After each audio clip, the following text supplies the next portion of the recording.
Bienvenido, bienvenida al podcast del Derecho Mercantil sin clases, un podcast semanal para estudiantes y estudiosos del Derecho Mercantil. Mi nombre es Francisco González Castilla, soy profesor en la Universidad de Valencia y mi principal propósito es que esta cita semanal te motive a seguir aprendiendo y profundizando en esta parte del ordenamiento que regula los aspectos jurídico-privados de la actuación del empresario en el mercado. En realidad te confesaré que mi propósito oculto es que incluso le tomes cariño al derecho mercantil, que lo veas como algo vivo fuera del aula o los manuales y que de esta manera no solo lo apruebes, sino que lo hagas tuyo. El episodio de hoy se titula Sobre fianzas, avales y garantías y en él me quiero referir a las garantías personales en el ámbito mercantil.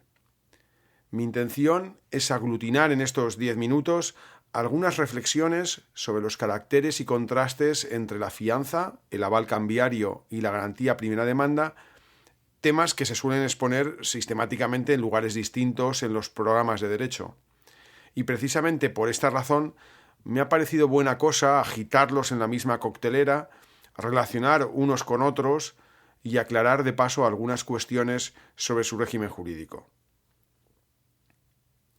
Si me pidieras que condensara en una frase las relaciones comerciales que se desarrollan en el complejo mundo de la empresa, te diría que todo se resume en 3 contratos: compraventa, comisión y transporte. Si lo miras bien, cualquier relación jurídico-mercantil en el mercado es en esencia un intercambiar de bienes o servicios o encargar la promoción o realización de intercambios de bienes o servicios o transportar de una forma u otra los bienes que se intercambian. Pero junto a la compraventa, la comisión y el transporte, la cuarta pata de la mesa sobre la que descansa el mundo comercial son los instrumentos de garantía. No sé si tendrá algo que ver con nuestro componente genético, eso de que nuestro cerebro está diseñado para la supervivencia y que tiene aversión al riesgo.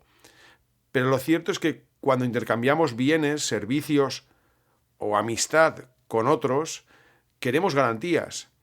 Garantías de que nuestra confianza no resultará quebrada, de que los compromisos se cumplirán, de que recibiremos lo prometido.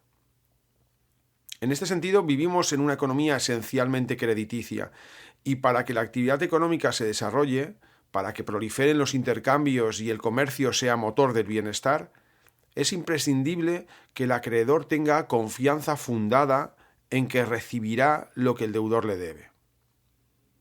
Imagínate que fabrico parques infantiles y que tengo un importante comprador, una cadena hotelera que quiere instalarlos en sus establecimientos. Cuando le vendo mi mercancía con pago a 90 días, por ejemplo, el derecho privado me proporciona distintos instrumentos que tienen un objetivo común: garantizar que voy a recibir el importe de mi crédito. Sin embargo, cada uno de estos posibles negocios tiene distinta naturaleza y matices. Por ejemplo, puedo acudir a una compañía aseguradora para cubrir los riesgos de la operación a cambio del pago de una prima. Así puedo celebrar un contrato de seguro de crédito por el que el asegurador se obligue a indemnizarme un porcentaje de mi crédito frustrado, por ejemplo el 80%, en caso de que se produzca la insolvencia de la cadena hotelera. En el ámbito de las garantías reales, es decir, las que recaen sobre cosas ajenas que el acreedor puede ejecutar en caso de incumplimiento de la obligación, mi teórico comprador puede, por ejemplo, cederme en prenda valores negociables o pignorar determinada mercancía que tenga en un almacén general de depósito o constituir una hipoteca sobre su establecimiento, con la finalidad, en todos estos supuestos, de garantizarme el buen fin de la operación, de forma que en caso de incumplimiento pueda cobrarme ejecutando esos valores o mercaderías o establecimiento. Pero como te decía, hoy no me quería referir a los contratos de seguro o a las garantías reales, sino a las garantías personales en el derecho mercantil. Imaginemos que el señor García, socio de referencia y administrador único de la cadena hotelera, está dispuesto a garantizarme el cumplimiento de la obligación de pago de los parques infantiles. ¿Qué diferencias y matices hay entre los siguientes tres supuestos? El señor García aparece como fiador de la obligación de pago en el contrato de compraventa. El señor García firma como avalista la letra de cambio que he girado a 90 días para instrumentar el pago, letra en la que figura como librado aceptante en la cadena hotelera. Finalmente, el señor García solicita a su banco que intervenga como fiador, comprometiéndose a pagarme a primer requerimiento cuando en su caso le presente la factura impagada de los parques. En el primer supuesto nos encontramos con una fianza, la garantía personal por antonomasia. En virtud de la misma, uno se obliga a pagar o cumplir por un tercero en caso de no hacerlo éste. Conforme a esta definición del artículo 1822 del Código Civil, la obligación que asumiría el señor García es accesoria y subsidiaria. Accesoria porque su contenido deriva de la obligación principal garantizada y subsidiaria porque tiene derecho a que el patrimonio del deudor principal responda antes que el suyo. Ese carácter subsidiario y accesorio, recogido en el Código Civil, tiene tres derivadas esenciales. Por un lado, la obligación del fiador sigue la suerte de la obligación principal. De esta forma, el señor García puede obligarse como fiador a menos, por ejemplo, por un importe menor, pero no a más que el deudor principal. Como acreedor, no podré exigir la fianza en caso de que la obligación garantizada desaparezca jurídicamente, por ejemplo, porque la compraventa se declara nula. Y el fiador podrá además oponerme todas las excepciones que pudiera plantear el deudor principal y que sean inherentes a la deuda. Por ejemplo, que los elementos de seguridad de los parques no reúnen las medidas prometidas.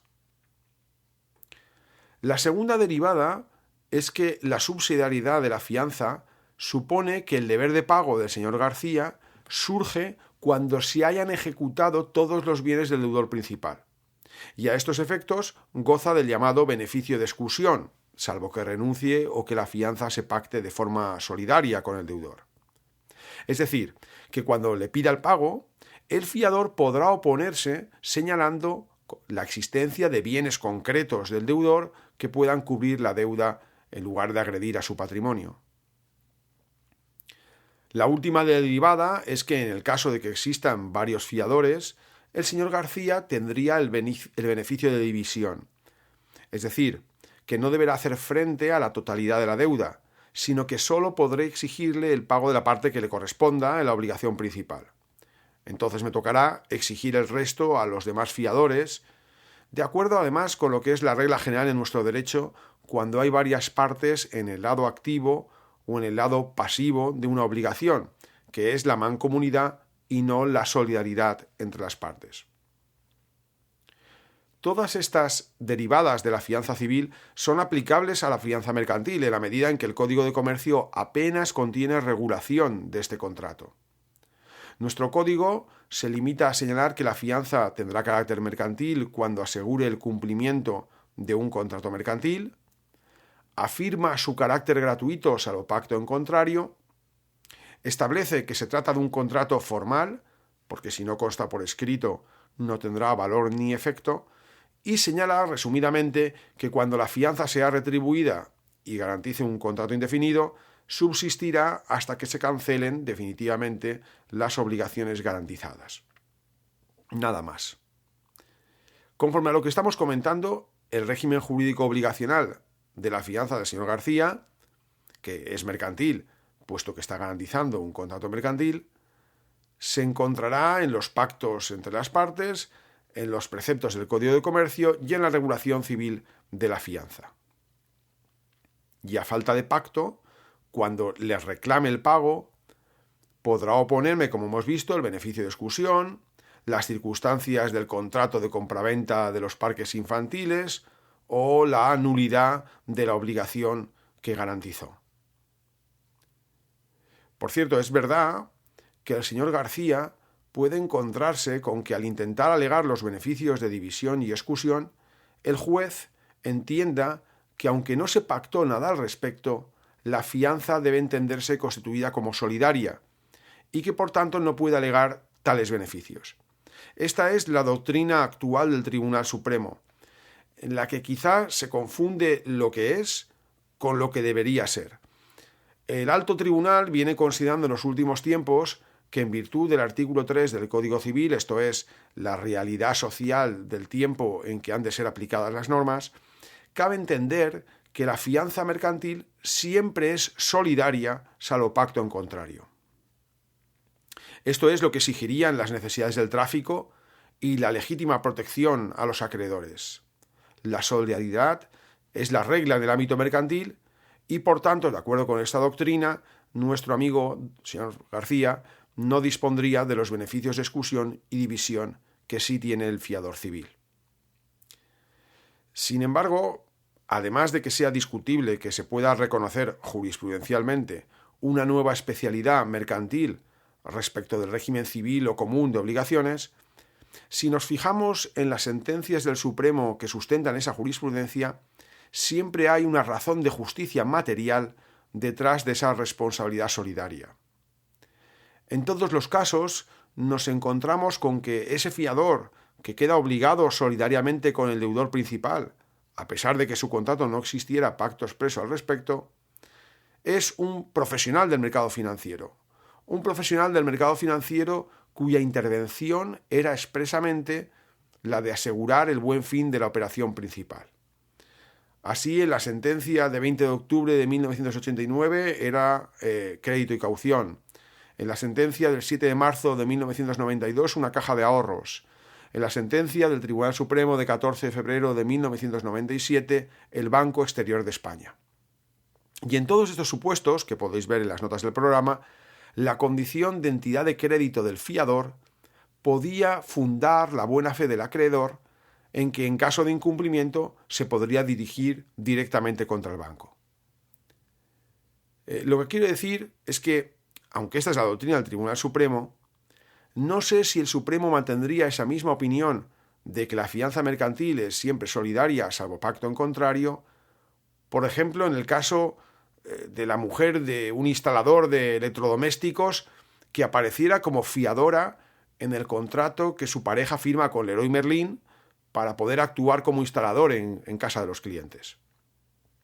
En caso de que hubiera alguna responsabilidad en el marco de ese contrato entre el profesional y el centro comercial, ¿podría éste dirigirse directamente contra la mujer, alegando que pese a la falta de pacto debe responder ante él solidariamente?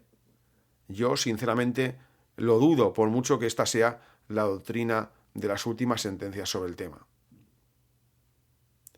El segundo supuesto al que me refería es que el señor García otorgue su garantía avalando a la cadena hotelera en la letra de cambio que he girado.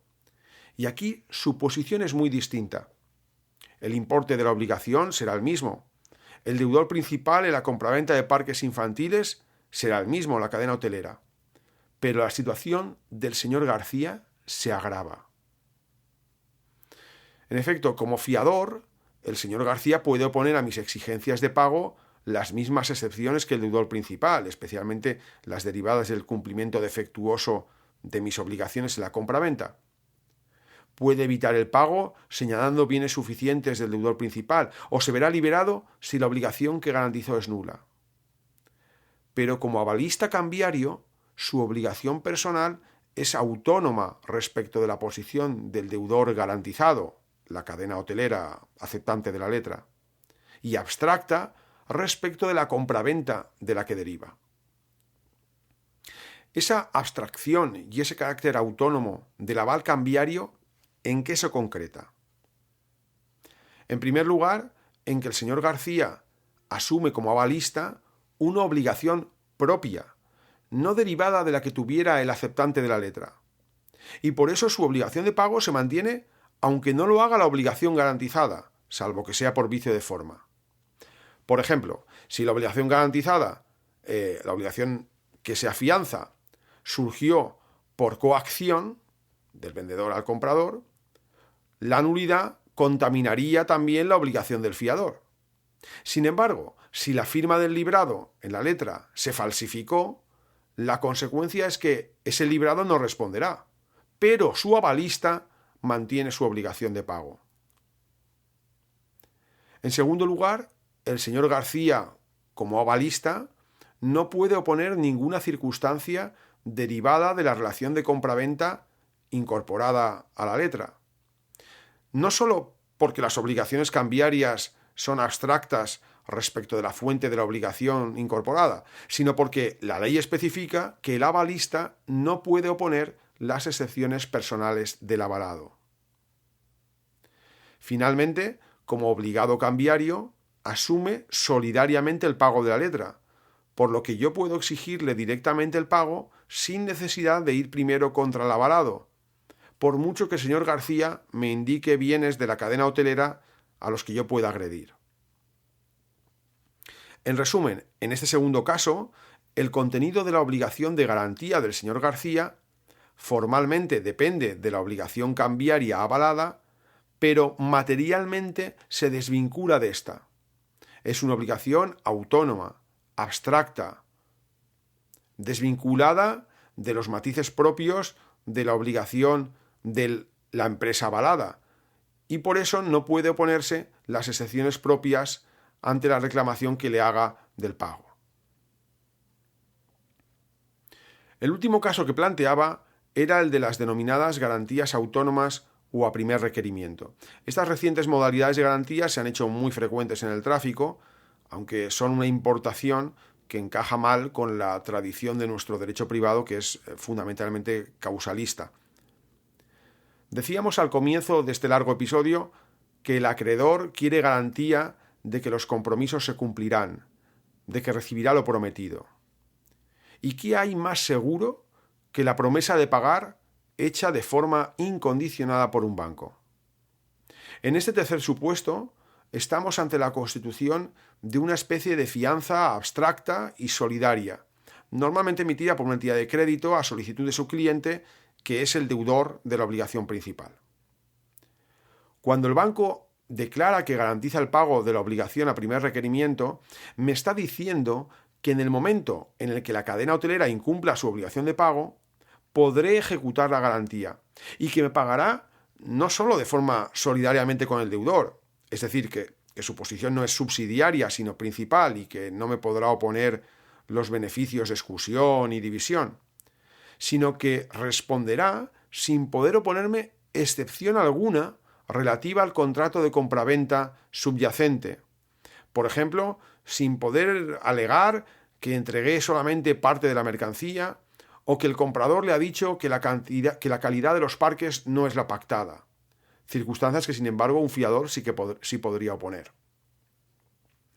Esa abstracción y solidaridad de la obligación del garante a primera demanda lo aproxima claramente a la posición del avalista de un pagaré o una letra, pero sin tener que soportar las exigencias y formalidades del derecho cambiario.